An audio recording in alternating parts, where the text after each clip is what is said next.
দর্শক, আমরা আপনাদেরকে যুক্ত করেছি রাজধানীর শাহবাগ থেকে। কার্যক্রম নিষিদ্ধ সংগঠন আওয়ামী লীগের ডাকা লকডাউনের যে কর্মসূচি চলছে, সেই কর্মসূচির কিন্তু তেমন কোনো প্রভাব এই শাহবাগে পড়েনি। আপনারা দেখতে পাচ্ছেন গাড়ি যান চলাচল কিন্তু স্বাভাবিক রয়েছে। অন্যদিকে যে রাস্তাগুলো আছে, যে এন্ট্রি পজিশনগুলো আছে, সেখান থেকে কিন্তু আসলে পুলিশের চেকপোস্ট রাখা হয়েছে। আপনারা দেখতে পাচ্ছেন পুলিশ কিন্তু আসলে সবাইকে যে কে কোথা থেকে আসলেন, কিভাবে কোথায় যাচ্ছেন সে বিষয়ে কিন্তু জিজ্ঞাসাবাদ করছেন। আপনারা দেখতে পাচ্ছেন পুলিশের চেকপোস্ট।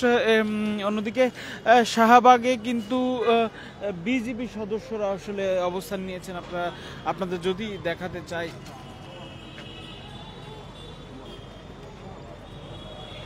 দর্শক দেখছেন পুলিশের জেরায় পড়ছেন কিন্তু যাত্রীরা যারা আসছেন।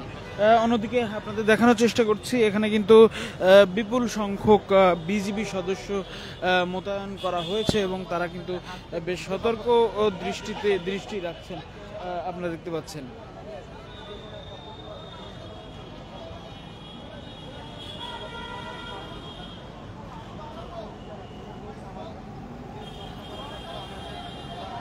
দর্শক, এছাড়া কিন্তু আমরা বাংলা মোটর সহ যে অন্যান্য যে রাস্তাগুলো আমরা দেখেছি, এই রাস্তা আসার পথে আমরা দেখেছি সেখানেও কিন্তু পুলিশ বিজিবির পাশাপাশি আসলে সেনাবাহিনীর সদস্যরাও বেশ সতর্ক অবস্থায় রয়েছেন।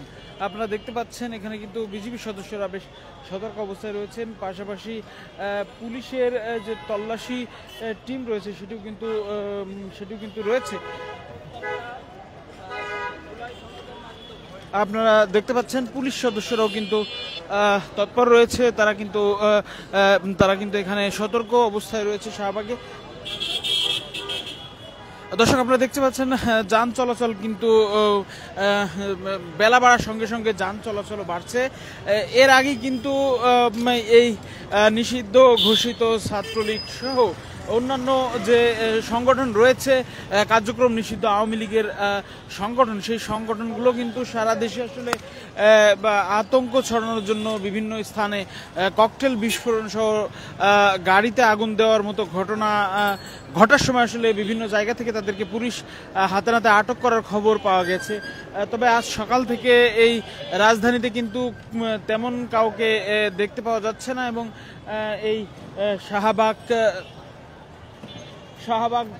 বাংলা মোটর সহ অন্যান্য স্থানে আমরা দেখেছি পুলিশ বেশ সতর্ক অবস্থানে এবং তারা কিন্তু বেশ যারা আসছেন তাদেরকে বেশ জিজ্ঞাসা করছেন এবং সন্দেহজনক হলে তাদেরকে চেকিং করছেন, তল্লাশি করছেন।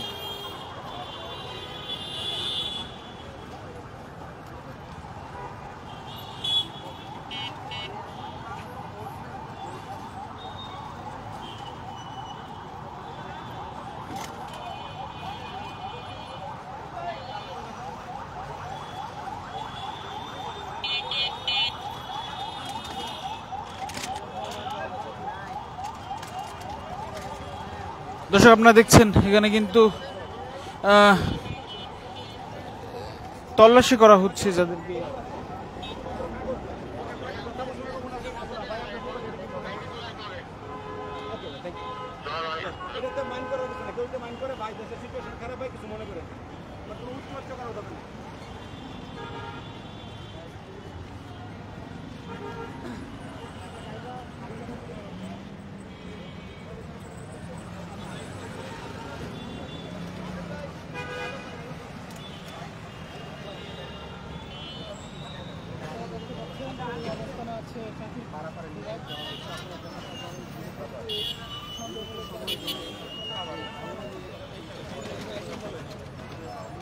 দর্শক, আপনারা দেখছেন যেখানে কিন্তু তল্লাশি করা হচ্ছে। কোথাও যদি আসলে সন্দেহজনক কিছু দেখা যায় তাহলে কিন্তু সেখানে তল্লাশি করা হচ্ছে।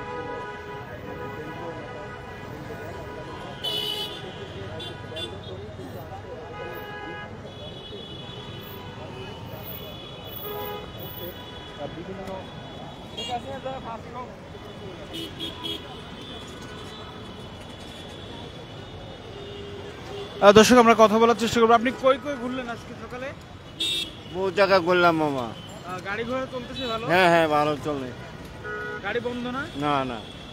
ঠিক আছে দর্শক, দেখছিলেন আমরা একজন রিক্সা চালকের সঙ্গে কথা বলছিলাম। আসলে এই রাজধানীর যে লকডাউন ডাকা হয়েছে, সেই লকডাউনে আসলে রাজধানী ঢাকা আসলে কি প্রভাব পড়েছে তারা কিন্তু বলছেন। তারা বিভিন্ন জায়গা ঘুরে দেখেছেন এবং তারা কিন্তু যে বা যান চলাচলের স্বাভাবিক যে পরিস্থিতি সেটি কিন্তু তারা লক্ষ্য করেছেন। দর্শক আপনাদের জ্ঞাতার্থে জানিয়ে রাখি, আজ কিন্তু আন্তর্জাতিক অপরাধ ট্রাইব্যুনাল যেটি রয়েছে সেখানে কিন্তু স্বৈরাচারী সরকারের প্রধানমন্ত্রী শেখ হাসিনা তার কিন্তু যে গণহত্যার দায়, অর্থাৎ 2024-এর জুলাই আগস্ট অভ্যুত্থানে যে গণহত্যা তিনি চালিয়েছেন, সেই গণহত্যার দায়ে অভিযুক্ত হয়েছেন এবং সেই গণহত্যার বিচারের যে রায় সেটি কিন্তু আজ নির্ধারণ করা হবে। এ কারণে কিন্তু আসলে তাদের যে অঙ্গ সংগঠন তারা কিন্তু সেই রায়কে বানচাল করার জন্য আসলে এই ধরনের কার্যক্রম হাতে নিয়েছে বলে এখানে যারা জনসাধারণ রয়েছে তারা কিন্তু বলছেন। তবে রাজধানী ঢাকার চিত্র কিন্তু স্বাভাবিক দিনের মতোই আছে, আপনারা দেখতে পাচ্ছেন। দর্শক আমরা আপনাদেরকে যুক্ত করেছিলাম রাজধানীর শাহবাগ থেকে। আপনারা দেখছিলেন দেশ রূপান্তর লাইভ। পরবর্তী খবরের জন্য দেশ রূপান্তরের সঙ্গেই থাকুন।